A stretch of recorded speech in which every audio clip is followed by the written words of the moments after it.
Thank you, Linda. Thank you, Michael, for organizing this, and thanks for the presenters. It's a great opportunity to be here. And it's a topic that has been of great interest to me. The role of global union organizations is something that has caught my attention for a long time. So I want to just say a few words and introduce our presenters and listen to their presentations, since that's the main part today. And we can have a discussion amongst ourselves. But in my it has been interesting to me that the trajectory of global union organizations since probably the first international, and certainly since the formation of the International Trade Secretariats at the end of the 19th century, and the movement to the International Federation of Trade Unions just before World I, and then how that eventually morphed into the International Trade Union Confederation, while the ITSs were renamed to Global Union of Federations. And one of the things I have found in my research is that those organizations, weak as they were, confederal as they were very active participants in the ideological conflicts of the long 20th century, all the way from the First International to the end of the Cold War, you might say.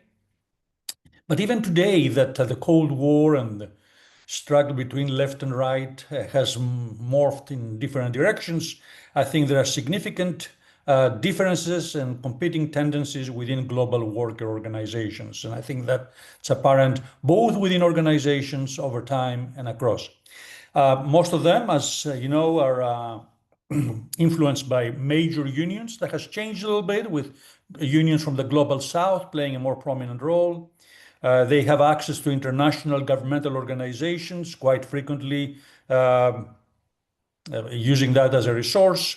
They are confederal, and that's very apparent because the European Trade Union Federations and the ETUC, for instance, are not part of global union organizations. They're not subsidiaries in the same way that they have components in South America, Africa, and Asia. And that shows, I think, a little bit the long road we have towards strong global union organizations. But they have been searching for relative autonomy. They have been searching for something to do quite some time.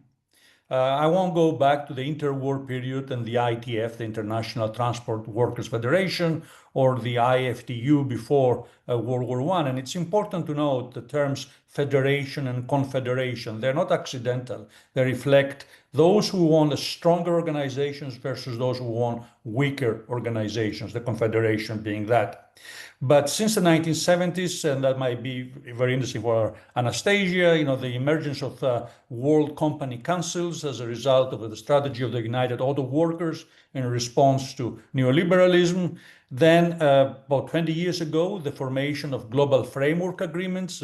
I recall interviewing some of the people who originated the global framework agreements, and they told me that they wanted to be more like unions. They wanted global organizations to be more like unions. So see the policy entrepreneurs within those global union organizations that change across time.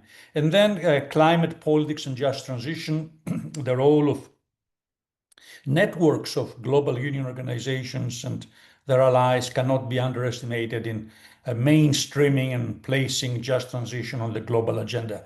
It's something that those of us who study labor know, but people who have not studied labor sometimes think that the concept of just transition came out of, I don't know, thin air perhaps.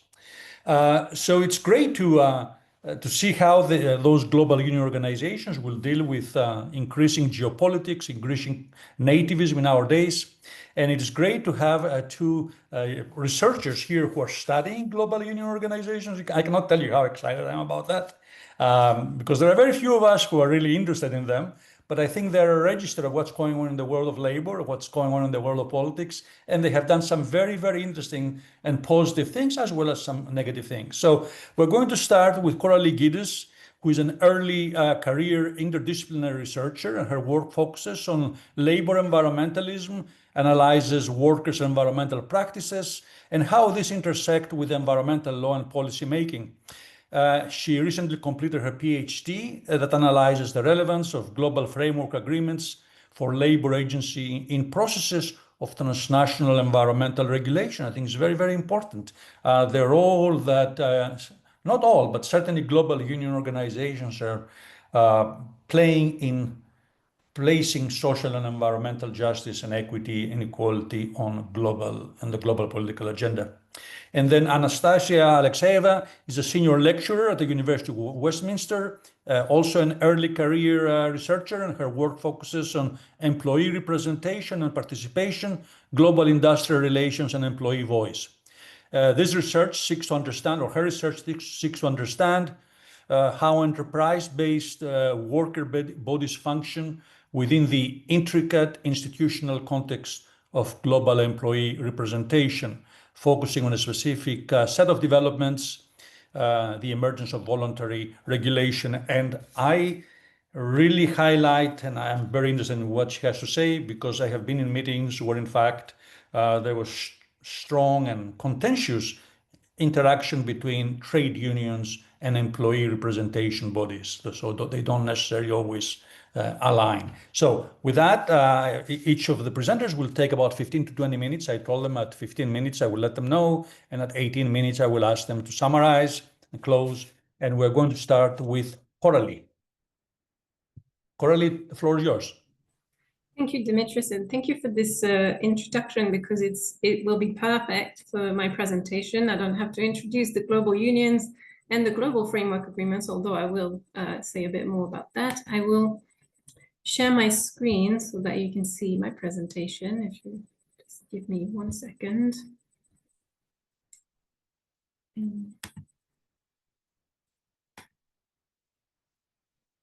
Is this working? Okay, thank you.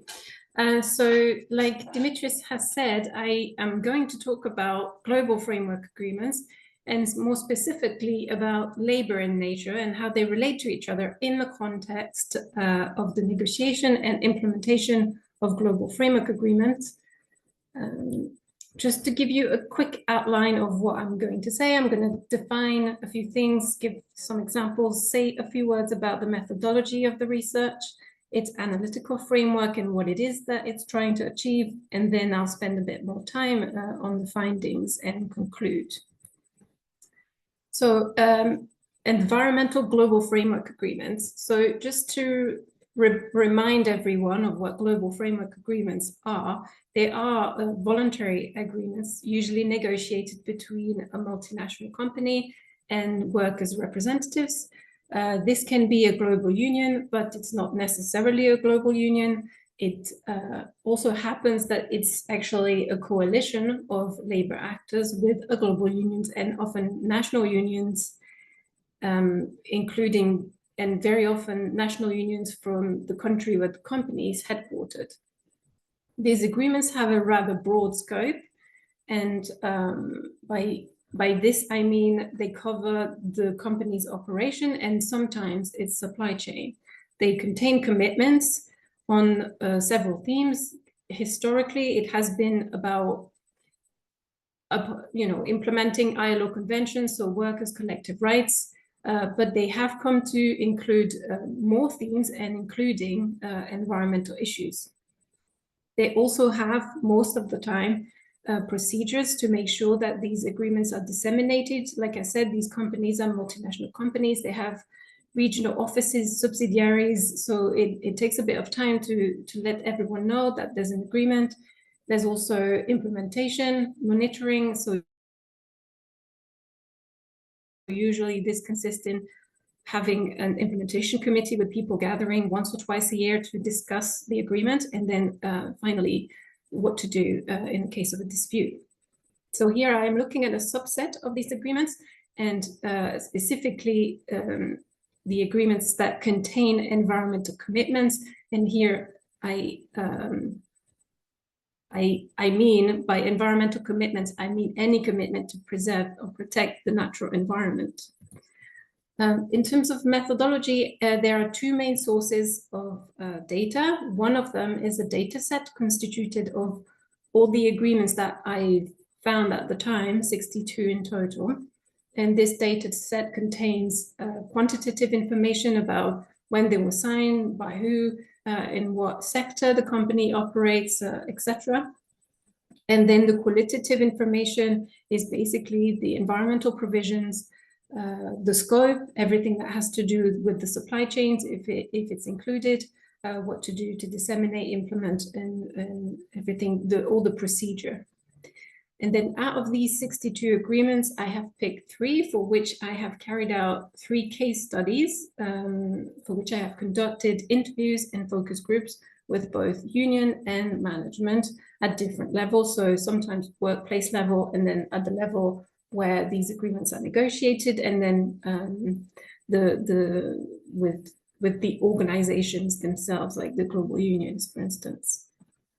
So in terms of analytical framework, here Dimitris will recognize his framework of breadth, agency, and depth. And so this is a framework that was designed to contextualize and evaluate the involvement of labor actors in environmental initiatives. It has 3 dimensions. The breadth has to do with the scope and the scale. And so in terms of global framework agreements, this would mean that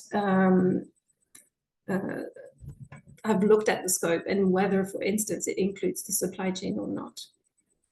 Agency has to do with what kind of role the labor actors played, whether they were active or passive. For instance, just to give you a practical example, let's say a negotiation is happening and the company is suggesting that they include environmental provisions, and basically the union just say, yeah, fine, it's okay with us, we don't really care about this. But you could have another scenario where the unions come to the table with actual demands concerning the environmental issues. The final dimension is the one I will focus on today, which has to do with the relationship between labor and nature. And so this is what I will say more about. So just briefly, I haven't just use this framework. I've also adapted it in terms of Bourdieu's sociology and used the Bourdieu's concept of field, capital, and habitus. So field is essentially saying you cannot study the whole universe all at once, so you have to put limits somehow. Capital is Bourdieu's version of power, and habitus is essentially Bourdieu's way of saying, you know, the way people act is not the result of structure necessarily, and it's also not purely conscious decision. It's habitus mediates the way people act and think, basically. So what is it that I tried to do? Previous research has shown that different conceptions of the relationship between labor and nature means that you get different approaches to environmental regulation. And I have looked at the environmental provisions in those agreements and the practices of the actors involved in negotiating them and implementing them, and to try to find out if this was the case for framework agreements. I will digress briefly because you may have noticed here that I talk about directly and indirectly, and just to say just a quick word about, usually framework agreements are presented like this. So you have the company on the left with its branches, subsidiaries, suppliers possibly, and the unions on the right. What I have done is slightly different. I have sort of zoomed out. So here at the bottom in the green box, you will have the same people. It's a little bit more detailed, but I have also looked at all these other actors who might not be involved directly in negotiating those agreements, but what they do does influence what finds its way into the agreements. So going back to the agreements themselves, I have ranked them, sort of assessed them based on these 4 criteria. And so the first one is the approach. And for this, I have analyzed the preamble of these agreements and tried to sort of categorize them. So the first one is, the first category is sustainable development. And so it's not so strange to find that there, especially because some of them were negotiated in the early 2000s. So I want to look at the next other two, because a lot of these agreements are not very clear. They just say, well, the environment is great, let's protect it, or adopt a very instrumental vision, which is saying, well, if we don't have resources, then we don't have a business, so let's take care of our resources. So these constitute the main sort of group of agreements. Then there are some that have like ecological modernization approach that focus on technology, and then some of them also have a health and safety approach, which is basically saying, if this hurts workers, it probably will hurt any living thing, and so the environment as well. Then in terms of position, some of the agreements will just mention it briefly in the preamble, some of them will have specific provision, and some of them will have entire sections dedicated to this issue. And then I have assessed the commitments. Some of them are just basic, just saying, you know, let's protect the environment. Some of them address, like, have different themes, so not just the environment in general. The detailed agreement, what I mean by that is like, each theme will be associated with a general action, and the practical agreements, they have like actual measures in them. In terms of themes, unsurprisingly, most of them talk about resources, about emission, about waste, about pollution, harmful discharge, this sort of thing. So a handful of them talk about biodiversity, protection of ecosystem, and perhaps more importantly, two of them talk about just transition, and one of these two has been my main case study. So perhaps you're thinking that this is a bit grim to see that, and it's not so great, these agreements, but I have highlighted in green because there is actually a sort of new phenomenon led by French companies since the 2010s, that these agreements get a bit better, basically. So just to give you an example, because these provisions, there's a big variety between them. And so I just wanted to give you a sort of comparison between two of them, just to give you an idea. So here on the left, it talks about, is one of those that talks about protecting the environment, and there's not much there. But on the right, it's a specific theme, the use of water, and it talks about location-specific action plans, and it also has like practical actions such as searching for leakage, replacing open cooling system, collecting rainwater, etc. So it's just to show you that there's a very wide variety in terms of provisions in these agreements.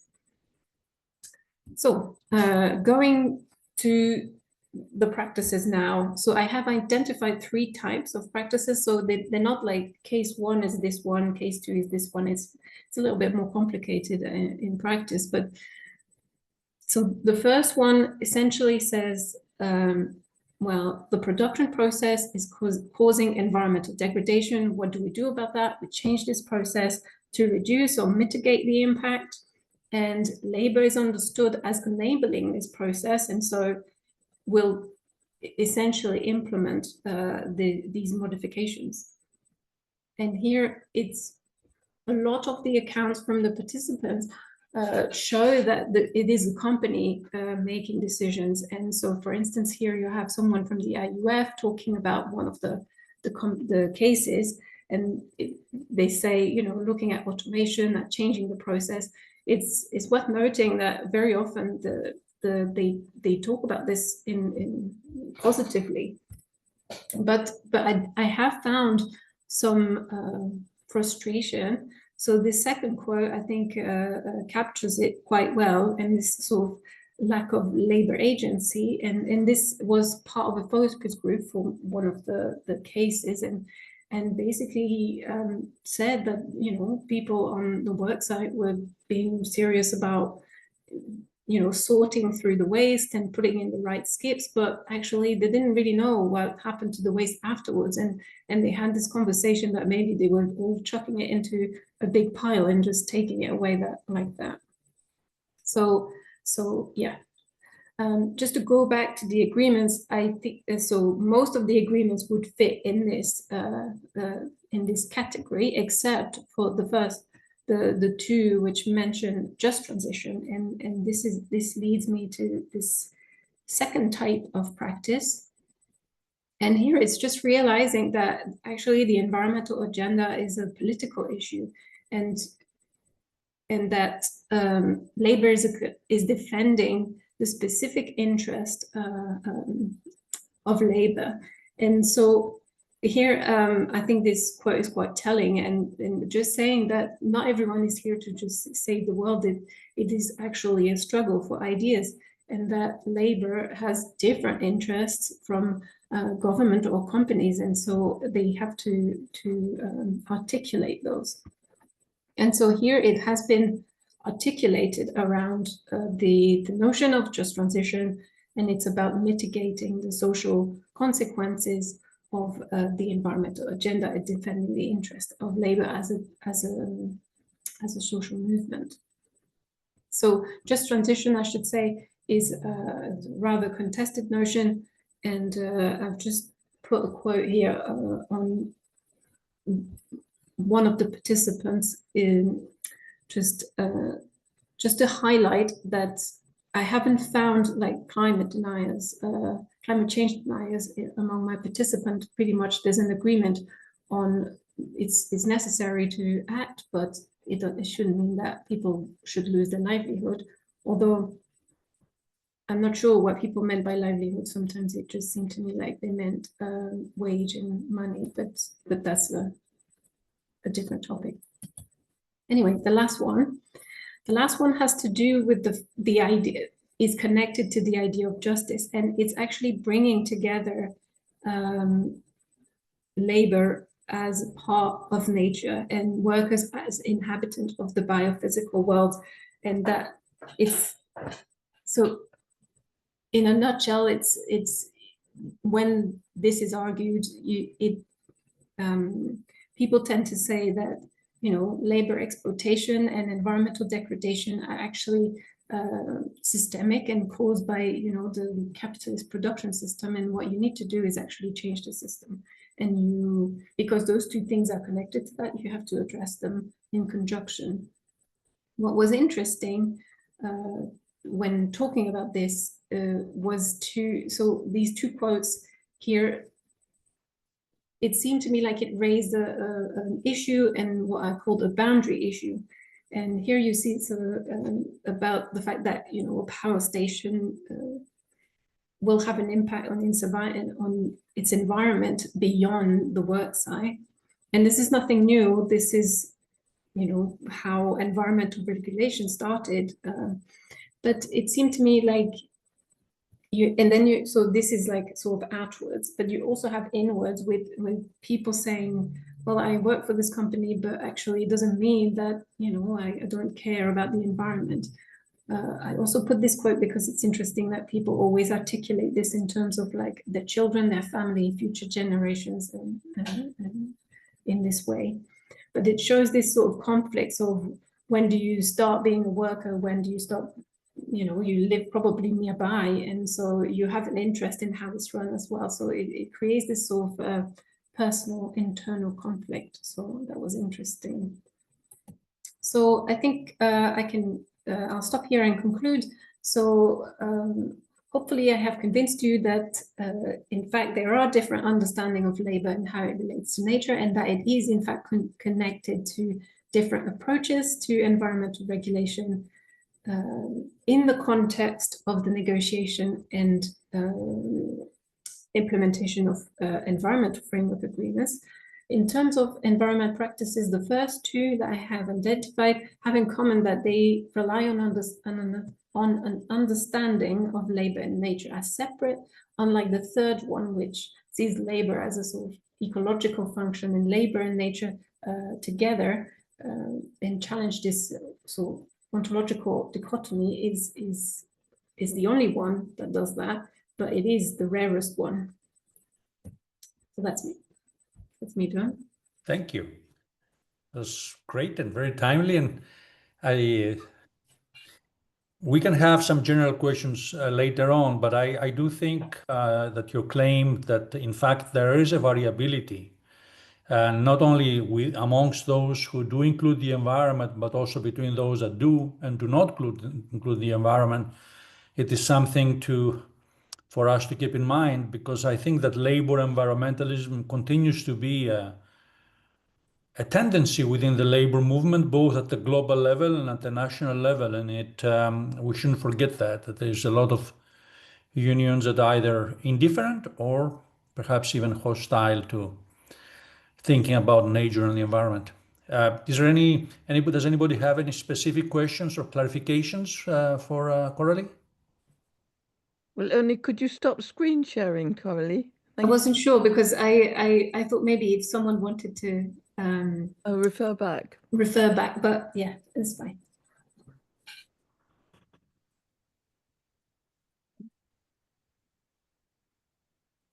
Okay, well, let's hold on. And any questions, we can have a discussion later, and we can move on to Anastasia's presentation.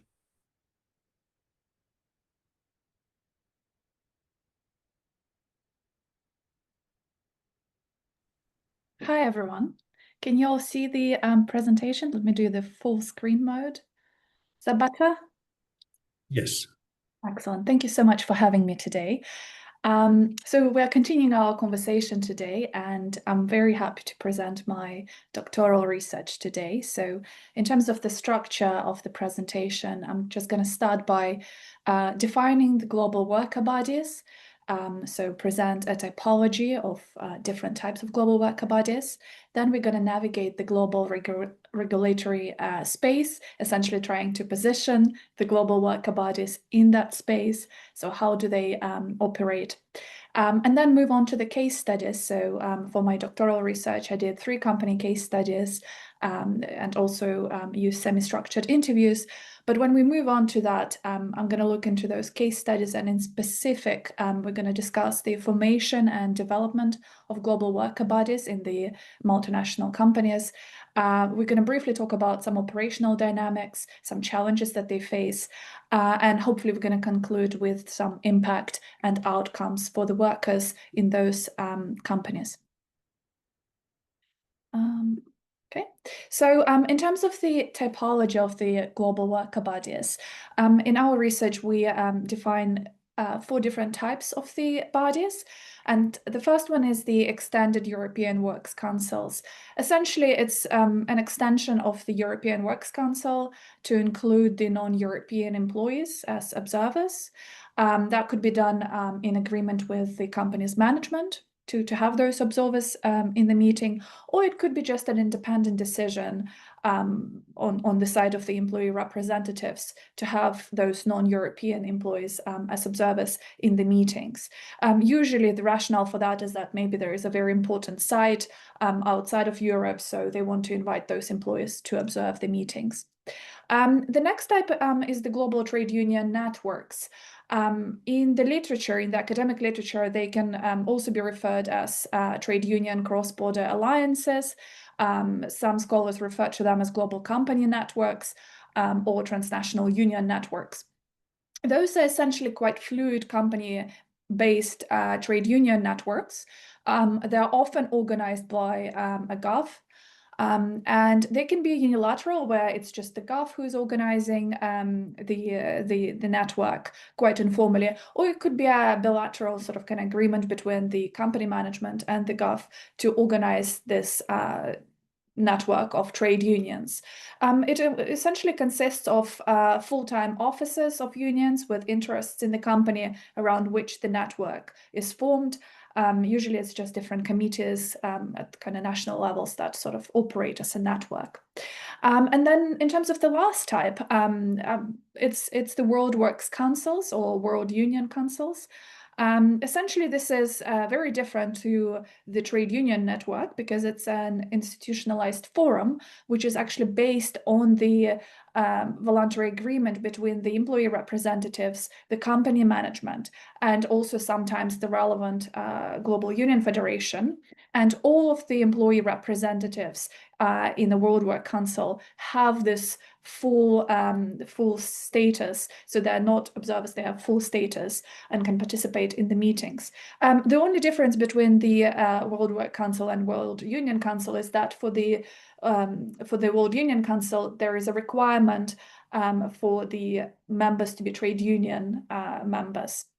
So the employee representatives need to be a member of the relevant trade union. In terms of the regulatory space, so where do the global worker bodies sort of come in and how they're positioned in this complex landscape? I'm adopting the framework by Inversi et al., the Global Regulatory Space Framework, and I adopted it and kind of modified a little bit to represent different levels of operation. And you can see there is a blue arrow pointing to the space where the global worker bodies operate. So they're essentially voluntary structures, right? There is no legal framework to kind of enforce the creation of global worker bodies. They're completely voluntary, and companies create them kind of on a voluntary basis, and they operate at the global level. But I really like this framework because it demonstrates this very complex landscape in which they operate. We have European Works Councils, we have international framework agreements, we have global union federations, but also we have national level and also kind of company level structures as well. In terms of my research, I looked at 3 company case studies. They're all in the metalworking sector. Essentially, I call them Swedish Co, German Co, and French Co by the country of their headquarters. And respectively here, you can see that they had different types of the global bodies created. So Swedish Co had a World Union Council, German Co had a Global Trade Union Network, and French Co had a World Works Council. So how they formed, I mean, one of my first questions when I started studying global worker bodies, my question was, how are they formed? What's the processes in the companies? So when we talk about global union networks, those could be negotiated by the management. So usually a company signs an international framework agreement, which sort of starts the process of creating a global union network as well.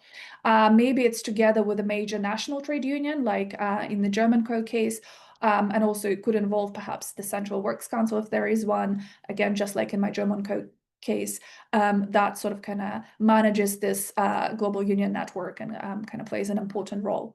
Or global union network could be established unilaterally by a relevant global union federation. I'm putting here an example that is not coming from my doctoral research, but there is an example of Nestle. In terms of the World Work Councils or World Union Councils, I identified 3 different pathways, how they can be created. Essentially, it could be a transformation of an existing body. Maybe there is an informal body that is operating, but it's not very effective, so to say, in the operation. So a company decides to create a more sort of institutionalized forum, like a World Work Council.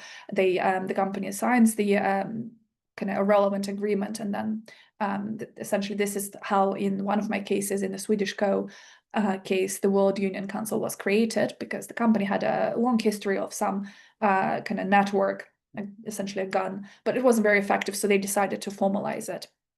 Then a company could sort of gradually extend an existing European Works Council, where gradually it starts with just allowing some observers and slowly building up the membership to make it a real sort of kind of World Work Council where actually the agreement has been signed and it formalizes this creation. But just like in my case, in French Co case, there was a very gradual extension of the membership to have non-European employers, and then the company decided to formalize it.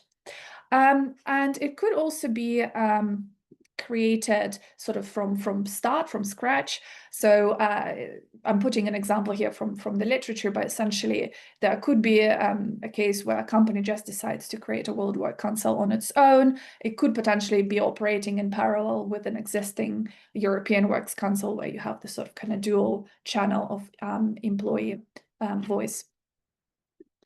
In terms of kind of operations, so what are the constraints for effective operational functioning of the global worker bodies? Well, this is based on my research and identified 5 different factors that perhaps constrain the functioning of global worker bodies. The first one is a rather obvious one, language support. Even though there is language support provided and there are interpreters at the meetings and some language training, language barrier is still an important factor. So it kind of limits the informal communication in the meetings between the employee representatives. There's also challenges to global identity formation, right? So there's plenty of literature on how it's very complex to establish a European labor identity. So when we're talking about global labor identity, it's even more complex task.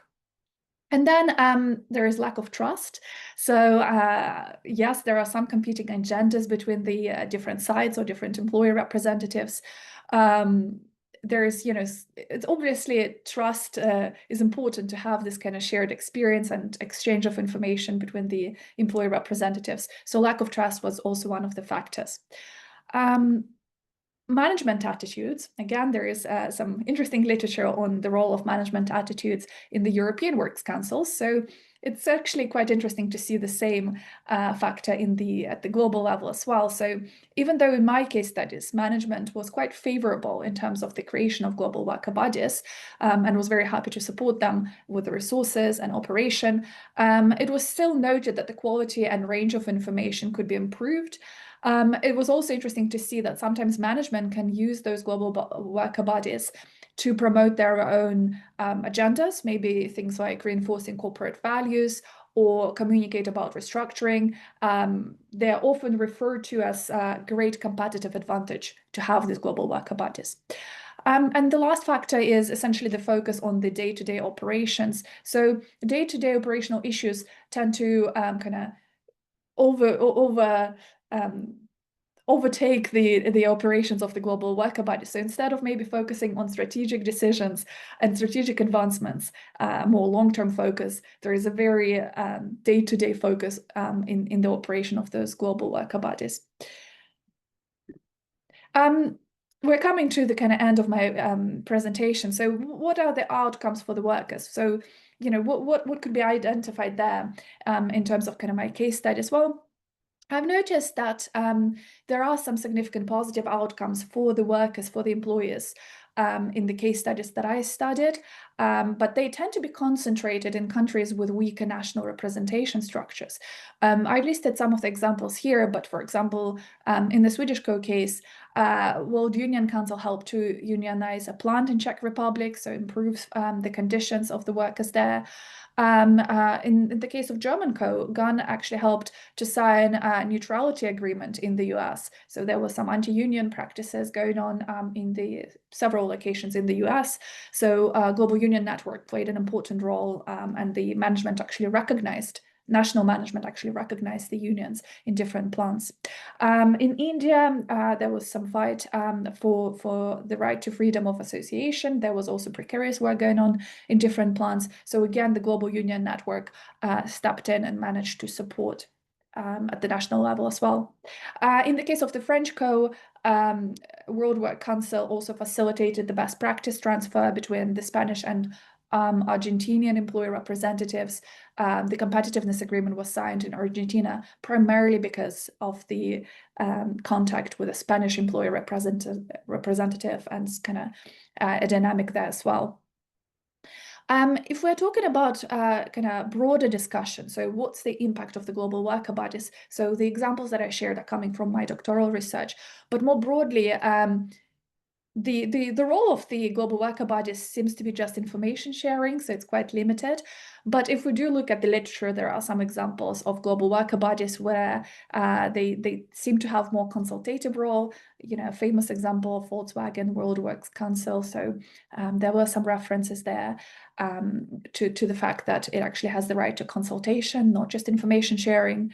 A World Work Council at Daimler Chrysler has blocked an attempt by management to shift production to Germany and Brazil after a strike in one of their locations. So again, it varies. But it's important to note that based on just my findings, it seems to be limited to information sharing, and that's why it's really important to ensure that there are also European Works Councils in these companies. And it's important to say that global worker bodies should not replace the European Works Councils.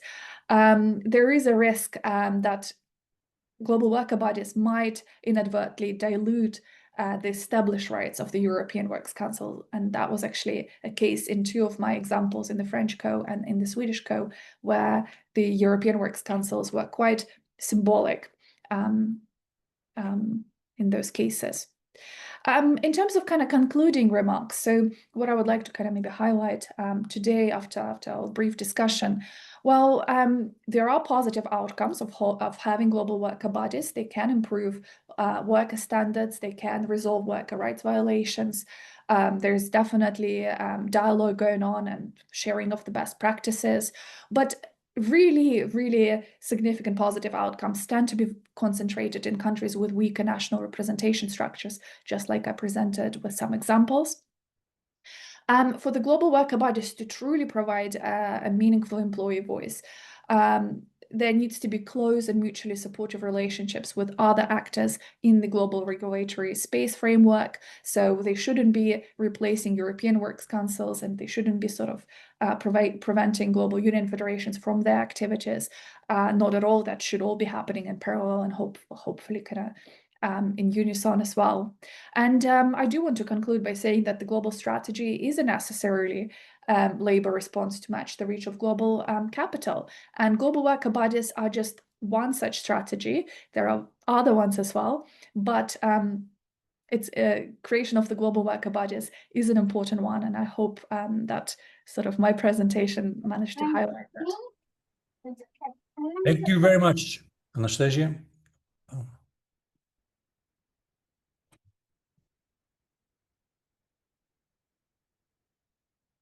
Who is UP2180631? Please. Yeah, hello, this is Alima Tusadia, please. Okay. Yeah, I registered, but I couldn't join with my personal account, so I had to use my university accounts. Okay, all right, thank you. Thank you. Well, I think we can open that up now to any comments or questions from anybody who's and I see Linda has her hand up. So, well, I have two things I wanted to say. Firstly, though we are very depleted in numbers, I should say that this recording will go on the BUIRA website and as well as on the university website. So I don't feel that you're just talking to a few of us, although it's very nice to have a few of us because it makes it more friendly, really. But my question is really to Coralie. You identify these different relations between, I mean, whether the unions see labour and nature as separate or integrated, or integral rather. But how do you account for that? Is it to do with the nature of the global union? Is it to do with the agreement, or is it? Can you explain that? How that happens? How I have identified these, Why the approaches are different? And can you how we explain that? so it has essentially to do with so the first one would be like it's rather like this sort of linear process. You go from, you have a resource, then you have the production process, and then the product at the end, and the company will say, you know, if you want something less polluting, then you need to do this A, B, and C. And this is, I found this because people actually give accounts of what the company has been doing, as in changing this, I don't know, putting solar panels or putting filters so that the water, because one of the plants is like by a river, and so they you know, it's like very practical examples of, well, there was this, so one is, for instance, like encouraging like farmers in the area to not bury the, to use different, like invest in using different, like not using pesticides, like things like that, to preserve the resources. So this would be the first one. And so the agreements function in the same way, and they reflect the accounts of the participants, which say the same thing. It's like, yeah, to preserve water, you do this. We measure this and that. The second one is essentially everything that has to do with just transition, and say, well, it's all well and good, and perhaps yes, we all think that, you know, we shouldn't pollute the environment, but also and switch to different energy sources.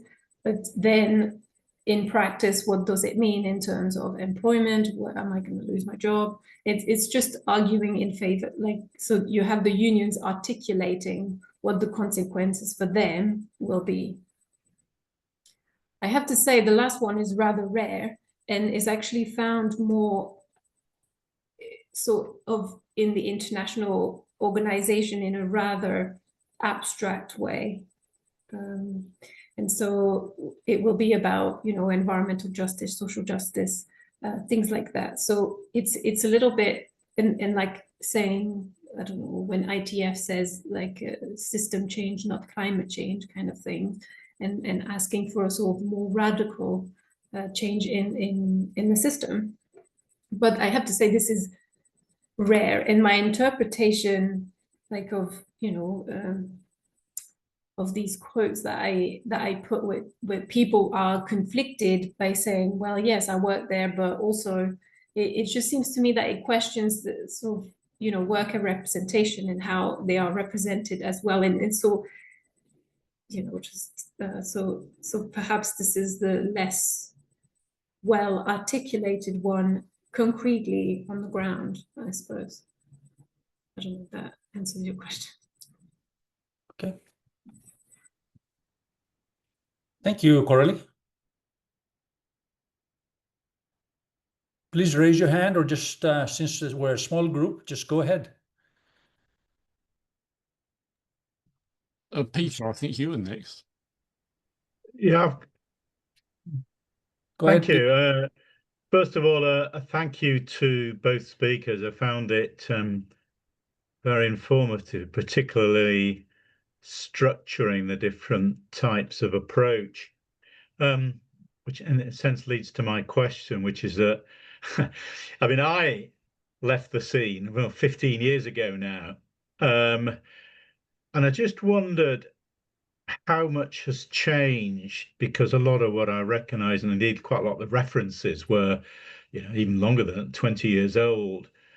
And I wondered, say, over the last 10 years, particularly with the growth of more, I don't know, right-wing governments, just to use a label, whether the, as it were, the forward march of Labour has been halted or reversed in terms of the development of international frameworks, whether it's on the environment or whether it's on more narrower classic labour issues.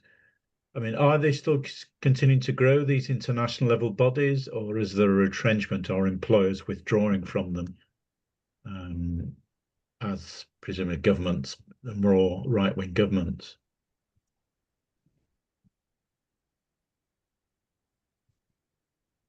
Who would like to jump in? Do you want to start, Anastasia?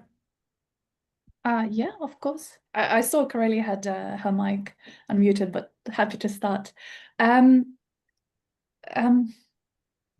So in terms of answering your question, the most recent sort of estimate of how many global worker bodies there are around, I think 36, maybe around 40 in total at the moment that are actively operating.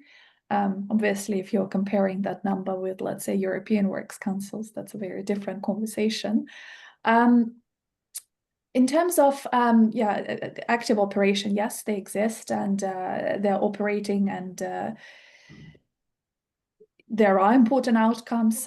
They are having impact on the workers, and in particular, of course, in countries where at the national level there are no strong structures. So that's where I think that's quite significant to notice the positive impact. There is potentially more focus in research on creation of the global worker bodies. So when I was doing my PhD, I started in 2016. So when I was doing my PhD, there were not that many articles or kind of research done on the global worker bodies, for many different reasons, because obviously it's quite difficult to identify which companies have it. There is no maybe data set, a convenient kind of database where you can find all the agreements and monitor them. It's also a challenging task because they're at the global level, right? So there are some limitations to this. So that's why, in terms of my research in particular, my first step was to identify as many as I could find, kind of at the individual level. So what are those, how they exist? That's why quite simple questions, or some might say some simple questions in my presentation, right? Starting with the typology, just defining the different types, because there are so many different even definitions that people use, or the names that they use, for example, for the Global Union Network. So I'm quite positive and passionate about the topic, because I think I can see the trend and the focus on those global worker bodies taking place. So that's my input. Rory, you want to comment?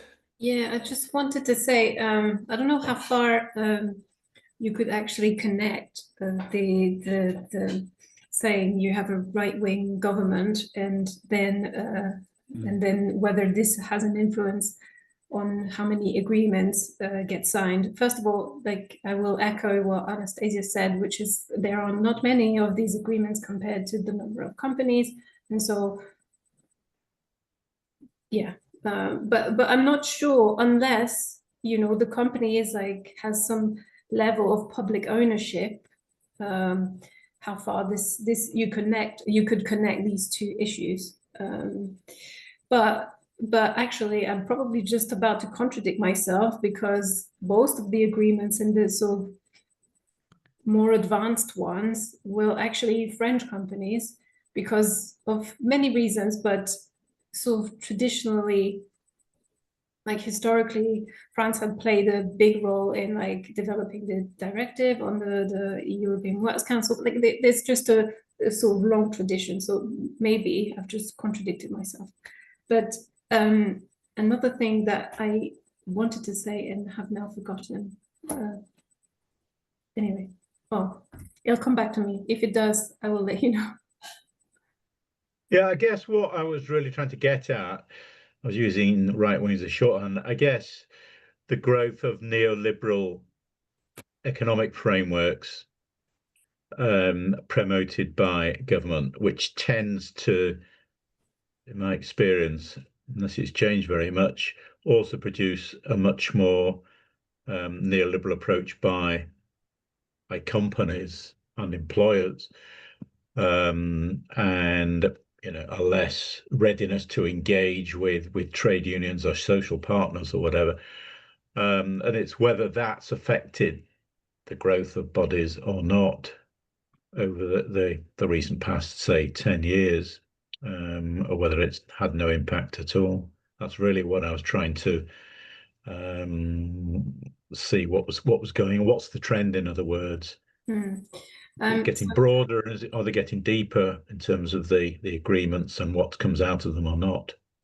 So just going back, so these companies, even at the start of this phenomenon, were quite outliers. So once again, this issue has perhaps less impact. And one thing that I would say is that there are maybe less agreements, but there are definitely better ones. People have gotten better at negotiating them. And so perhaps there is also this aspect of quantity and quality, because anyway, here I'm talking about these sort of environmental ones because these are the ones that I know. I cannot just say generally, but the early ones were a bit rubbish, and so but now you find some that are better and that have so sometimes those companies, they renegotiate them several times and they change and get better with time, and also because people get better at negotiating them, and you create this sort of well, I don't know, they just get this knowledge of how to do things. Yeah.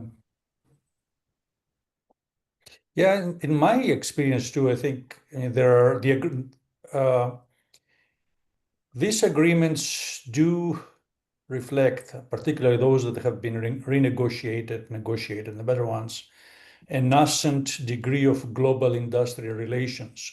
I don't know how far that will go and whether it will be the kind of industrial relations that any one of us would like.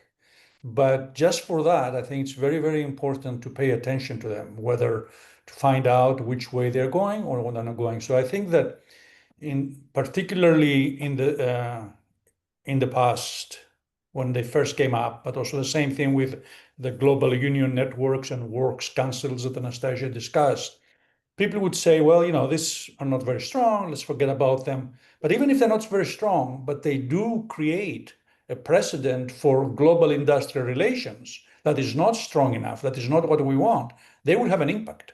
So I think it's important for us to pay attention to them, even if it is to see which way they're going. But what you said, Coralie, is very important. Some of them have been renegotiated. Some of them were not worth the paper they were written on.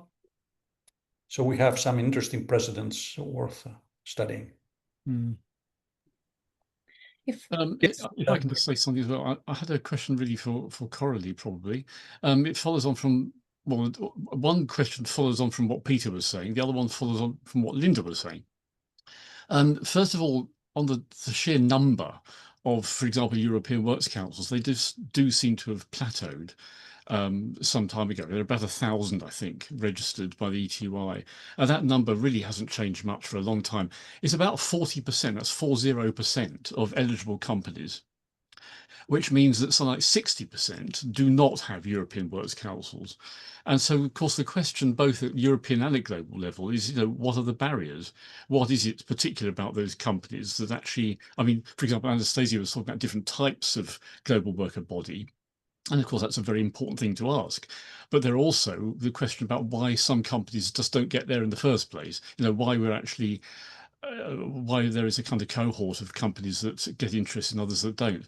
And I think that's a very interesting question. In other words, it's the dog that doesn't bark in the night rather than the dog that does bark in the night. That's the interest. But the question I had for Coralie also was about sector level, because I mean, as Linda pointed out, you've got these three different sort of approaches to environmental GFAs, and indeed, the relationship between labour and the environment, which I found was really very interesting. Could you say something about sector level differences amongst the companies that have these environmental global framework agreements? Because it occurs to me very strongly that there are some sectors, for example, oil, or maybe forestry, where workers would find environmental interests actually very threatening to their jobs. If you're in the oil industry, you might worry about your job. If you're in the logging industry in Brazil, you're going to be worrying about, or in Canada, you're going to be worrying about the likelihood of losing your job in a transition to another form of energy production. Whereas there are other sectors which are going to be far more obviously conducive to being very supportive. And I'm really wondering about the relationship between labour and environment. I mean, you've characterised it very well, but there's a kind of dynamism there that may depend partly on the sector level interests of workers. And I'm just wondering if you can expand that a little bit to get beneath the surface. Is that possible? Well, I think I'm going to disappoint you. So unfortunately, so the agreements themselves, I have looked at the sectoral dimension and see if there is anything significant. There wasn't, unfortunately. Oh, well, that's interesting itself. Yeah, so well, yes, I don't really know why. There wasn't the only Further significant, research for you. A yeah, further research project. What could be better than that? the only significant sort of, looking at the demographics, if you like, of these agreements was the country. Ah, right. And the country of the headquarter and most of the sort of more advanced ones and more were all French. So Right. yeah, and I think that it has to do with legal developments. So in France, you had to have like these agreements about managing like skills in the company that you had to negotiate. And some French companies actually used, because they were operating in several countries, and they were like, well, we might as well not do this twice, and we're going to do it at the level of international. And so they started using these agreements for that. And then when the sort of due diligence legislation was adopted in 2015, I think it sort of reinforced this practice and added the sort of broadened in a way, not just skills, for example, but also the environment, and everything was lumped into the same because of this due diligence legislation, and created this sort of culture. I don't think this was, I didn't say that. But yeah, so the only significant aspect of demographic was the country. The sector, unfortunately, wasn't. Yeah. But I think that's very, very interesting because, the early development of European Works Councils took place largely in companies with German and French headquarters. And the reason was because the Germans and the French already had works councils, and it wasn't something that particularly phased them. Now, what you're saying is that in the case of France, you have legislation that's already familiar to senior management and therefore doesn't seem to phase them in the way that a more unfamiliar approach might do so, which means that there are actually national industrial relations effects that kind of leach into approaches to global level industrial relations. I mean, that is, you've just said something I think really important. I mean, you really have, and that's no, really, I think that's a very significant point. I mean, if I then pressed, forgive me for doing this to you, if I then pressed you and said, all right, you've explained France, what is your impression? What is the next country down? I mean, can you kind of give an answer to that? Can you say where the next country? You mean in like terms of the you could second one? Yes, exactly. And if so, is that also? Could you say that is also a national industrial relations effect, or is that something? I mean, I'm sorry, I don't press you on this because I realise you may not know. I mean, for good reasons, but can you at least speculate? So the second one, I cannot say, because there are actually it's very rare that actually the countries come up more than once. But actually, interestingly, I have something to say, even though it's not the second one in the ranking. The last one, the bottom one, is Germany. Is where? Sorry, it's Germany. Yeah, Germany.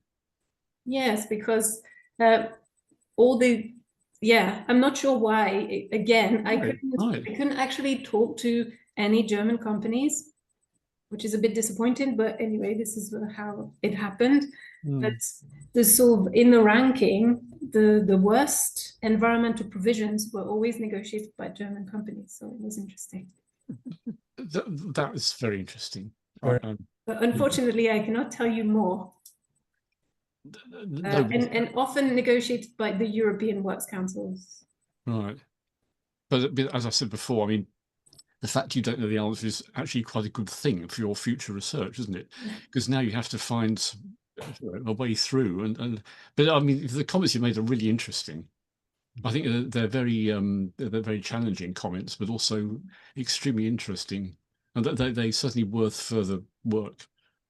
Thank you. Linda, please. Yeah, just to add to that, I mean, in terms of the country, I can remember you found that the German agreements were not very wordy, as well as not, I mean, and the French are much more substantial. But I think, isn't it also to do with the well, whether they're publicly owned or whether they have a public sector ownership element, and also what the nature of the representation. I say that because I can remember years ago attending a utility-based French HQ company, European Works Council, and it was quite noticeable the different nature of the representatives there. I mean, the British ones were all management selected, basically. And the French were well, they were so amazingly radical that it was very impressive, and it completely shocked the British, especially when they challenged the company and these utilities should all be publicly owned, and it was really quite noticeable, the difference in terms of the nature of the representation, I think. Interesting. Yes. Well, I suppose it would be hard for me to sort of, based on my data, to make this sort of conclusion.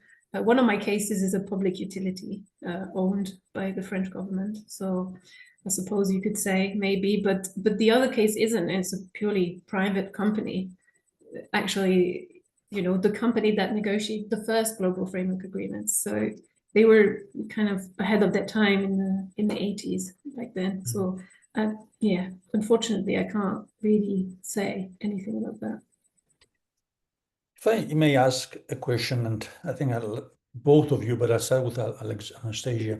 As you look at those networks, those workers' organizations, union organizations, company councils, or global framework agreements, do you see, if you were to differentiate amongst them in terms of how supranational versus how international, how federal or how confederal they were, are there any examples, any instances in your research where in fact those organizations, networks, or those agreements really go a bit above just an agreement between a corporation and a union, so they become a little bit more than that?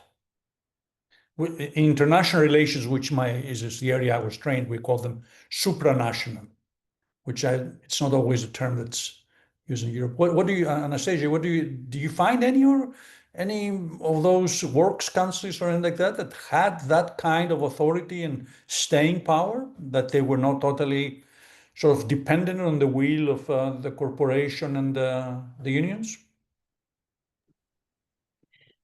Thank you. This is a very interesting question.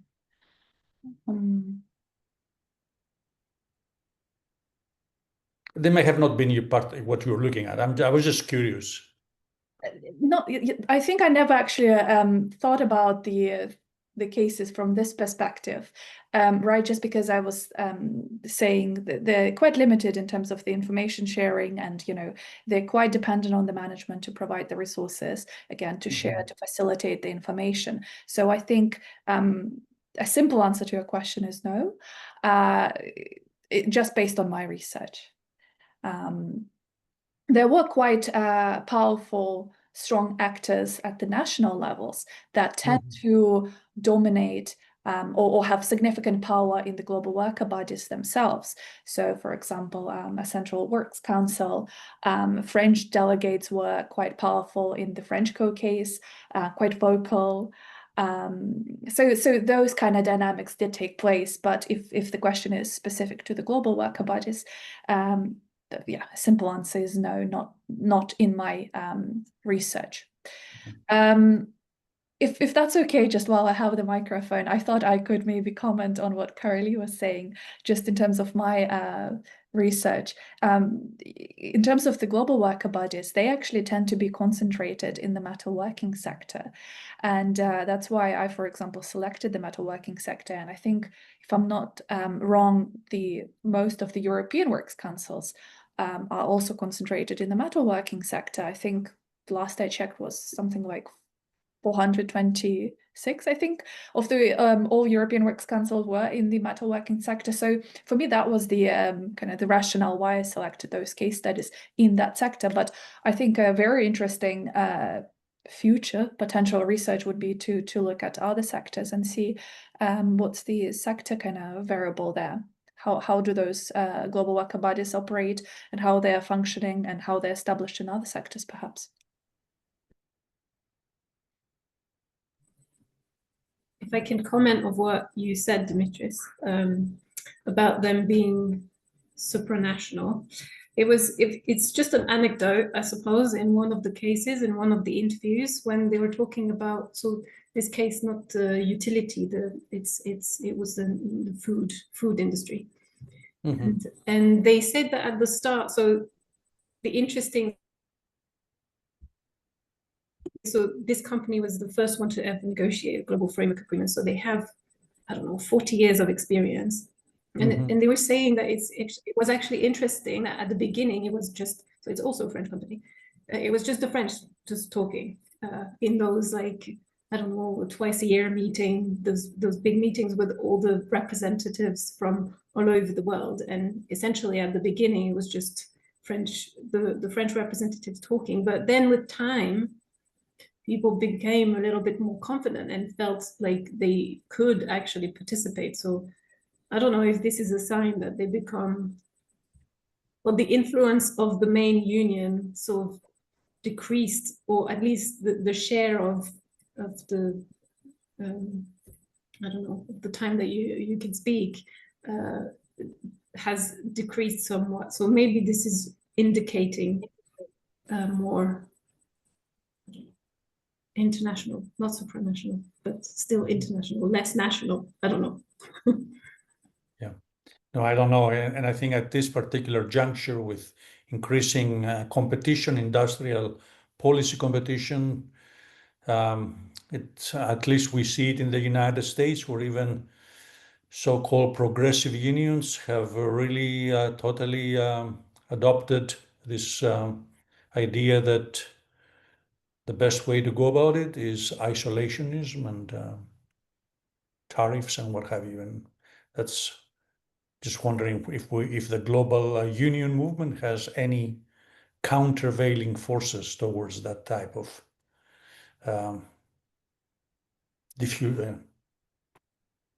nationalism, let's put it this way. Anything else? Anybody else has anything to add or comment? Yes, please, Peter. Just a number of strands, really, just to really agree with what Linda was saying. I mean, my experience was that certainly at the UK level, a lot of, well, a fair proportion of the employee representatives, where there were, even at the European level, works councils or transnational bodies, were, if not selected by the management, then certainly there were processes to elect them, which were either designed to exclude or minimize certain involvement of trade unions.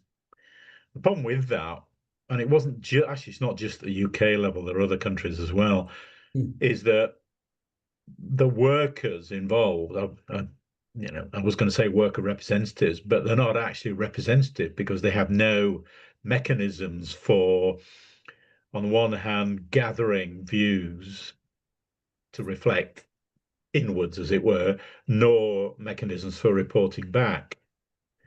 I say a big issue in the UK, but not only in the UK. There were similar mechanisms, similar problems with the other nations.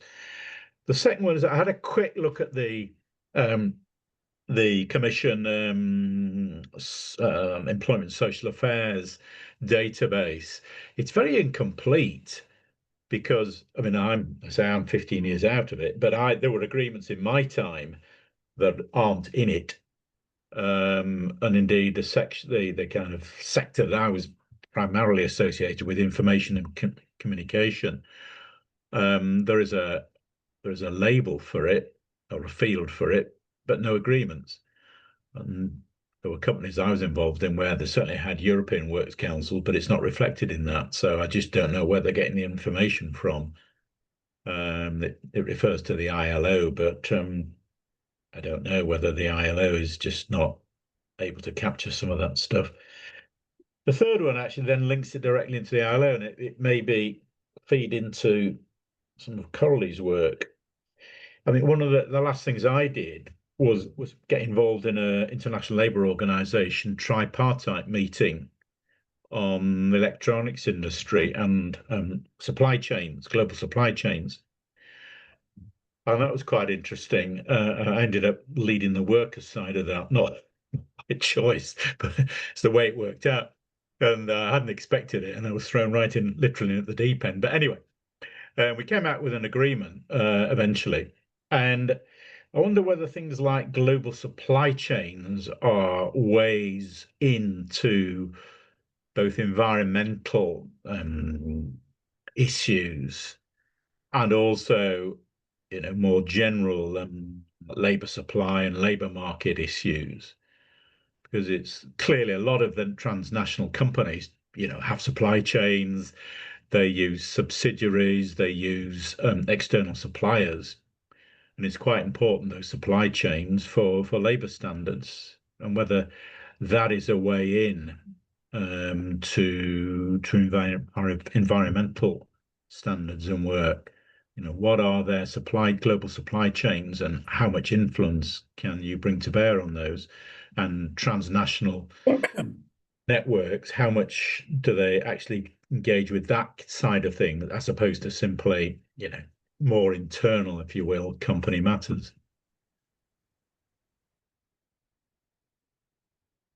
Yeah. Those are very important things to consider. You're absolutely right. I mean, I think the focus on supply chains is in those agreements varies, right? In some cases, but I don't know if either Anastasia or Coralie have looked at that in depth. But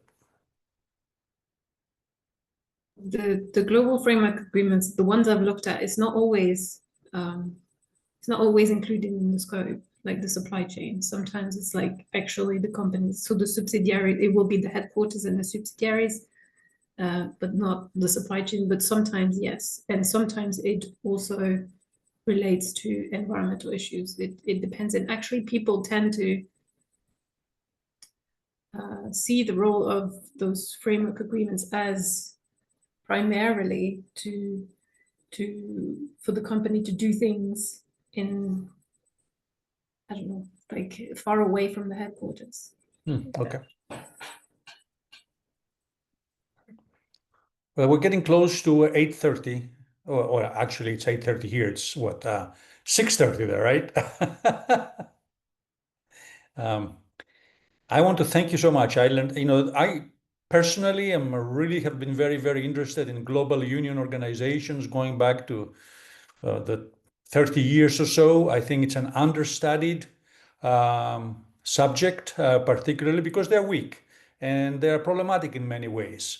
But at the same time, I think that the register of where we are at as a global union movement, as the international labor movement, and I think it is important for us to pay attention to that. And it's worth noting that the resources are limited, but also that in some instances they have been at the forefront and they have managed to shape the agenda, whether with gender rights, where they played a very, very important role in the past, but also with respect to climate and sustainability and a number of other issues. So really, I learned a great deal. So thank you so much.